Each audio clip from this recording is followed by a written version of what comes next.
ছাগলী পেটুকা। আজি মই ছাগলী পেটুকা ৰেচিপি বনাম। এয়া চাওক, মই নেমু পাত ছিঙি আনিছোঁ। এই নেমু পাতকেইটা এখিলাখিলাকৈ ছিঙিয়াত দিম। দিয়াৰ পিছত এই পেটুকাখিনি যেতিয়া উতল আহিব নহয়, এই পাত খেখিলা বহুত ধুনীয়া গোন্ধ ওলাব। মই অমিতা কাটি আছোঁ।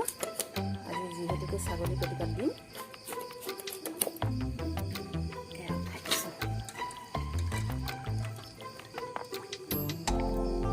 এয়া মই পিচিব ওলাইছোঁ আদা নহৰু।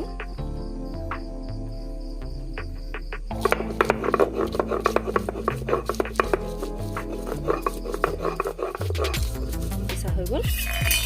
এতিয়া মই প্লেটত ওলাই দিছোঁ। এয়া মই জলকীয়া ভিজাই থৈছিলোঁ আৰু লগত আছে গোটা জিৰা।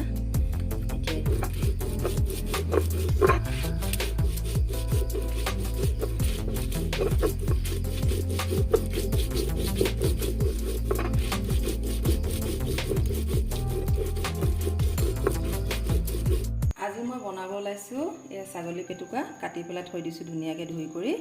তাৰ লগত দিম মই এয়া অমিতা, তাৰপিছত এয়া পিঁয়াজ, তেজপাত আৰু ইয়াত ৰঙা জলকীয়া আৰু জিৰা দিছোঁ। এয়া আদা নহৰু। লাষ্টত মই ধনিয়া পাত ব্যৱহাৰ কৰিম। আৰু এয়া হ'ল মোৰ মছলা টেমাটো দেখাই দিছোঁ আৰু ধুনীয়াকৈ গোটেই সামগ্ৰীখিনি আছে। আপোনালোকক সকলোকে মোৰ চেনেল পাকঘৰ টুটুলৈ স্বাগতম জনাইছোঁ। এতিয়া মই গেছটো অন কৰিব ওলাইছোঁ। এয়া মই গেছটো অন কৰি জ্বলালোঁ। এতিয়া মই পাতিব ওলাইছোঁ কেৰাহী। কেৰাহীটো অলপ সময় গৰম হ'বলৈ দিম। এতিয়া মই ঢালিব ওলাইছোঁ মিঠাতেল। মোৰ মিঠাতেল ঢালা হৈ গ'ল। মোৰ তেল গৰম হৈ গ'ল। এয়া মই কাটি থৈ দিয়া পিঁয়াজখিনি ঢালি দিছোঁ।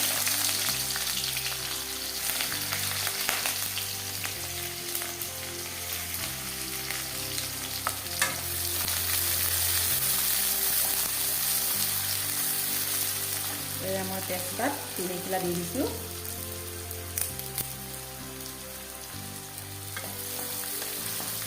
পিঁয়াজ অলপ সময় ভাজিবলৈ লাগিব।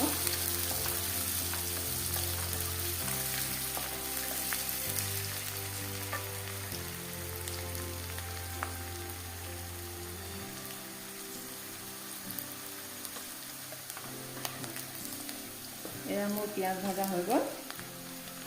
এয়া মই ঢালিব ওলাইছোঁ ছাগলী মাংসৰ পেটুকা।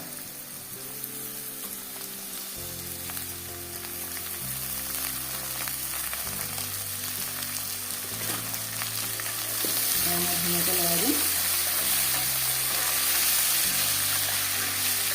এয়া মই ঢালিব ওলাইছোঁ নিমখ সোৱাদ অনুসৰি ঢালিব। এতিয়া মই আকৌ এইখিনি ভালদৰে লৰাই দিম।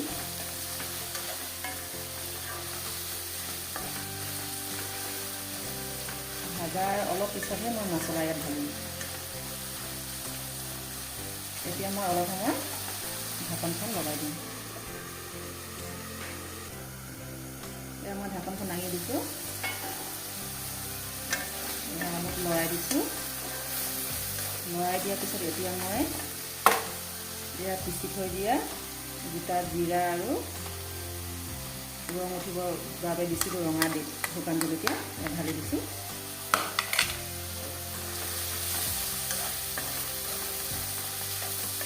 দিয়াৰ পিছত ধুনীয়াকৈ লৰাই দিম। এয়া মই ভালদৰে ধুনীয়াকৈ ভাজি ল'ম। ভাজি লোৱাৰ পিছতহে মই আদা নহৰু ব্যৱহাৰ কৰিম। তাৰপিছতহে মই হালধি ব্যৱহাৰ কৰিম। এতিয়া যদি মই হালধিখিনি ঢালি দিলে ইয়াত কেৰাহীত গোটেই লাগি ধৰিব। এতিয়া মই আকৌ ঢাকনখন লগাই দিম। এতিয়া মই ঢাকনখন দাঙি দিছোঁ। দিয়াৰ পিছত এয়া লৰাই দিছোঁ। এতিয়া মছলাৰ গোন্ধবোৰ মৰিছে। এতিয়া ইয়াত মই আদা নহৰু পিচি থৈ দিয়া আদা নহৰু ইয়াত মই ব্যৱহাৰ কৰিম।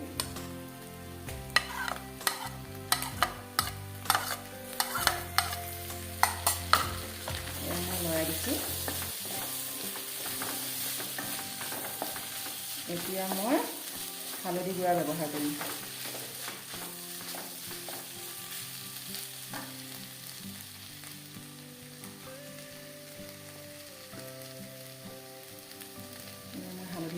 দিছোঁ।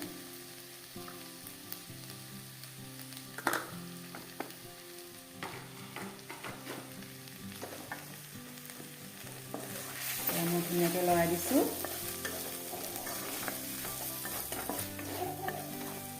আপোনালোকে মোৰ ৰেচিপিটো চাব, চাই লাইক কমেণ্ট ছাবস্ক্ৰাইব কৰিব নাপাহৰিব। কিবা যদি দিব থাকিলে আপোনালোকে কমেণ্ট কৰি জনাব। এতিয়া মই অলপ সময় ঢাকি দিম। এয়া মই ঢাকনখন দাঙি দিছোঁ। চাউল মোৰ প্ৰায় ভাজা হৈ গৈছে। এতিয়া মই সৰু সৰুকৈ কাটি থৈছিলোঁ এয়া অমিতা, এয়া ঢালি দিছোঁ।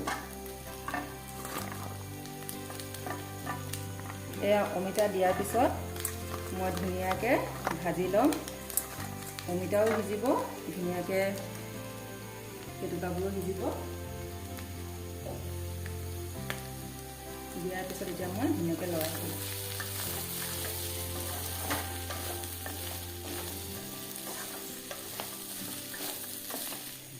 এতিয়া মই 2 মিনিট সময়ৰ কাৰণে ঢাকনখন লগাই দিম। মই গৰম পানী কৰি থৈ দিছিলোঁ, এয়া গৰম পানী ঢালি দিছোঁ। অকণমান পেটুকাত দিব লাগিব গৰম পানী। এয়া মই ঢাকনখন দাঙি দিছোঁ।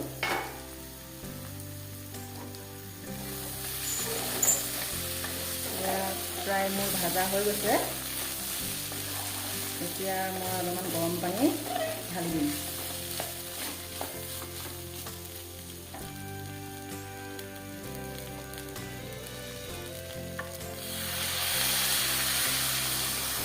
অমিতা আৰু পেটুকাবোৰ সিজিবৰ কাৰণে গৰম পানী অলপ ঢালি দিছোঁ।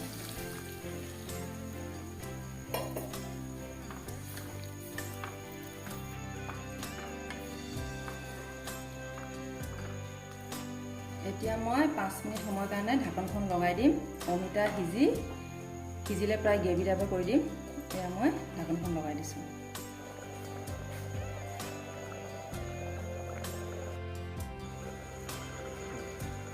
এয়া মই ঢাকনখন দাঙি দিছোঁ।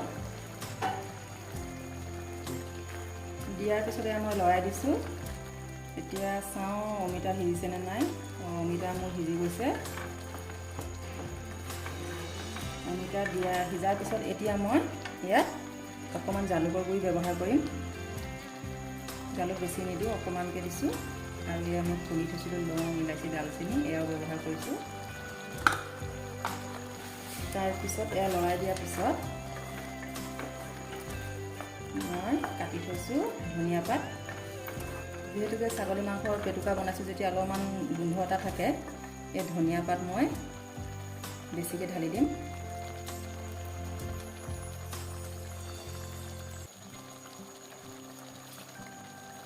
দিয়াৰ পিছত মই ধুনীয়াকৈ লৰাই দিম।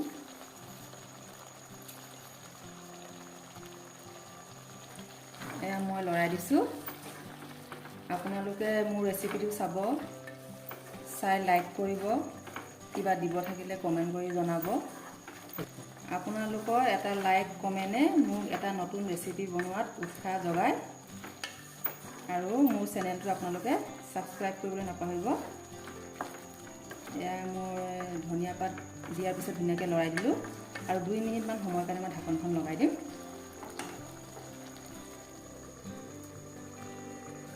এয়া মই ঢাকনখন দাঙি দিছোঁ।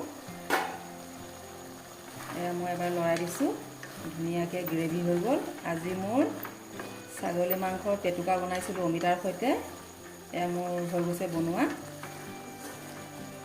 এতিয়া মই গেছটো অফ কৰি দিম। অফ কৰি কেৰাহীটো নমাই দিছোঁ।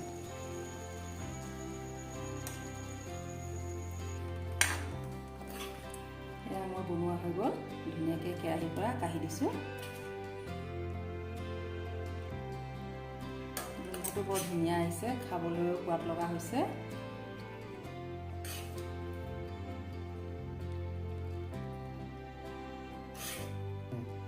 এয়া মোৰ ছাগলী মাংস পেটুকা অমিতা সৈতে বনাইছিলোঁ। এয়া মোৰ বনাই হৈ গ'ল। আপোনালোকে মোৰ চেনেলটো চোৱাৰ বাবে আপোনালোকক সকলোকে বহুত বহুত ধন্যবাদ জনাইছোঁ।